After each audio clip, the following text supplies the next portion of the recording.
So you've interviewed for the position of your dreams and you feel you've done well. The hiring authority said, we'll let you know in 2 weeks, we're going to make a decision. And it's now week 3 and you're biting your nails. You're wondering what's going on.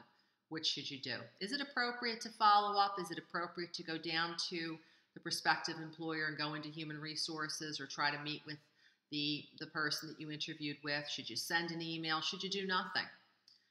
Generally speaking, if you've already interviewed for the position and you've been told that we're going to make a decision in a couple of weeks and that time period has now come and passed and its additional period of time has passed, I would recommend picking up the telephone and contacting your contact, whether it's the hiring supervisor or the person in human resources, and just say something to the effect of, "Hi, how are you? I'm interested in the position. Has a decision been made?"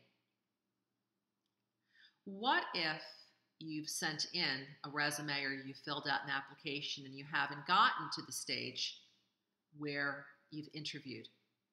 Many people wonder, should I follow up? Did they receive my resume? Where do things stand? In that case, it's appropriate to not call, generally speaking, but to follow up with an email. And hopefully that will get an interview scheduled on your behalf.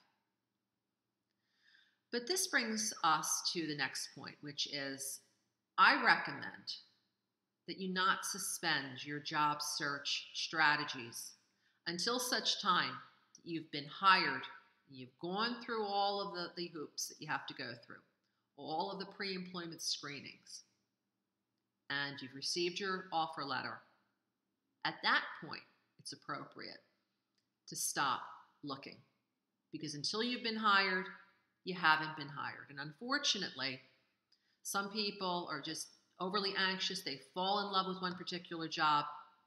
And if you do get hired for that position, it's one thing, but sometimes other candidates are picked, or sometimes even employers will rescind an open position. They'll put it on the back burner for a while. And if you suspended your job search prematurely, you now have to start all over again, and you've lost all that time that could have been spent looking for another position. So bottom line is that if you've interviewed for the position, it's appropriate to call, not 10 times, but 1 time. And if you don't get a live person on the other line, leave a message. That's really as far as you should take it. Now the ball is really in their court, and it's up to the company to get back to you, hopefully with an offer of employment. If you haven't interviewed, send an email and do continue looking until you're actually hired. This is Kathleen Bonzik. Thank you very much for watching and for listening today.